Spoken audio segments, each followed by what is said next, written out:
Semua kitab yang akan saya bacakan ini secara ringkas, ini kitab mazhab Syafi'i. Karena kita sekarang mazhabnya Syafi'i. Adakah sana tahlilan Ustaz? Ini selalu ditanyakan ke saya tahlilan.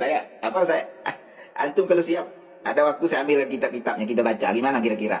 Nah ini, ada beberapa kitab. Karena mohon maaf sebagiannya ada di Jambi ya. Karena kebetulan selalu ditanya masalah tahlilan. Pertama saya luruskan dulu, tahlilan ini tahlilan apa? Kalau tahlilan yang disebut, karena halala yuhalilu tahlilan, ini secara bahasa artinya kalimat la ilaha illallah. Kalau tahlilan yang dimaksudkan dengan kalimat la ilaha illallah, ini semuanya ma'ruf kaum muslimin tidak boleh tolak. Dan ini kalimat yang termulia, kalimat suci yang harus kita ucapkan setiap saat, di setiap kesempatan kita. Zikir yang paling afdol itu la ilaha illallah. Ini harus saya luruskan dulu, karena nanti ada yang tuduh anti la ilaha illallah nanti kalau tidak dijelaskan. Ini tukang goreng seperti ini yang sakit hati kadang. Nah ini, sehingga umat yang tidak tahu menahu terprovokasi, teradu domba gitu. Jadi itu zikir yang paling afdol. Berdasarkan dalam Al-Quran dijelaskan afdolu zikri fa'lam annahu la ilaha illallah.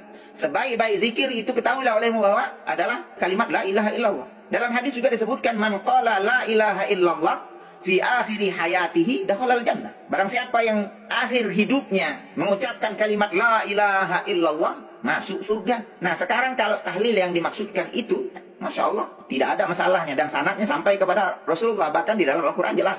Tapi kalau tahlilan yang sifatnya yang berkembang di tengah-tengah masyarakat kita, yang mentradisi, yang ritual dilakukan di saat meninggal, ada ritual 3 hari, 7 hari, berapa lagi, 40 hari, 100 hari, 1000 hari. Apakah sanadnya ada sampai ke Rasulullah? Tidak.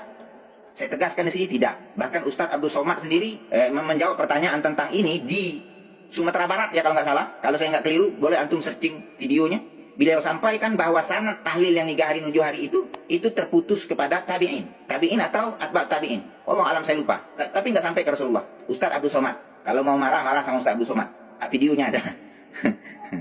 Saya tidak bisa tampilkan dalam kitab I'anatul Talibin, karena kitab I'anatul Talibin di Jambi. Semua kitab yang akan saya bacakan ini secara ringkas, ini kitab mazhab Syafi'i. Karena kita sekarang mazhabnya Syafi'i. Biar jelas. Terlepas nanti setelah saya bacakan, antum berbeda dengan apa yang saya pahami, tafadhol, jangan marah-marah, silakan. Ulama besar mazhab Syafi'i, penulis kitab Munil Muhtad ini. Jangan ngamuk ke saya. Saya hanya nyampaikan dan membacakan. Juzuk pertama, Syarah Minhajut Talibin, Imam Zakaria bin Syaraf An-Nawawi. Jadi pesarahnya Imam Khatib Asy-Syarbini. Juzuk pertama terbitan Dar Al-Fikri, Beirut, bukan terbitan Saudi yang dituduh Wahabi itu ya.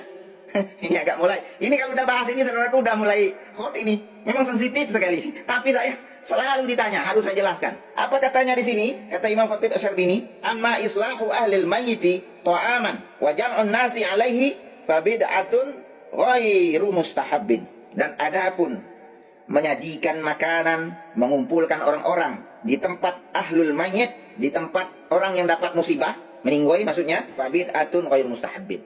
Hukumnya adalah bid'ah dan ini tidak dianjurkan, tidak diperkenankan. Siapa yang bilang ini?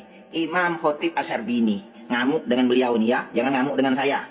Maaf sekali lagi, saya hanya membacakan. Di saat saya ditanya dan saya sembunyikan kebenaran ini, saya khawatir justru saya yang nanti akan dilaknat oleh Allah Subhanahu wa taala. Dosa saya yang ada sekarang saya tidak bisa tanggung, apalagi semua yang melaknat.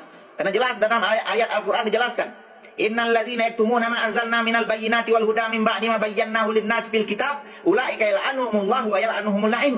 Sesungguhnya orang-orang yang menyembunyikan kebenaran setelah datang hidayah petunjuk dari kitab yang telah kami jelaskan dari kitab Al-Quran, begitu juga hadis. Apa akibatnya orang yang menyembunyikan kebenaran itu karena takut ini dan itu? Resikonya ulaika yal'anuhumullahu wa yal'anuhumul la'in. Orang-orang dai, ustaz, kiai yang seperti ini dia akan dilaknat oleh Allah dan dilaknat oleh makhluk yang bisa melaknat. Makanya saya terpaksa saya jawab, dan jawabnya harus pakai fakta dan data karena ini sensitif. Yang kedua, fikih Syafi'i tertinggi al-um. Al-um ini fikih induk. Apakah dibahas di sini diperintahkan untuk melakukan 3 hari ini, 7 hari, 40 hari, 100 hari dan sebagainya? Ternyata tidak ditemukan saudaraku dalam ini. Jangankan sunnah, makruh aja nggak ada.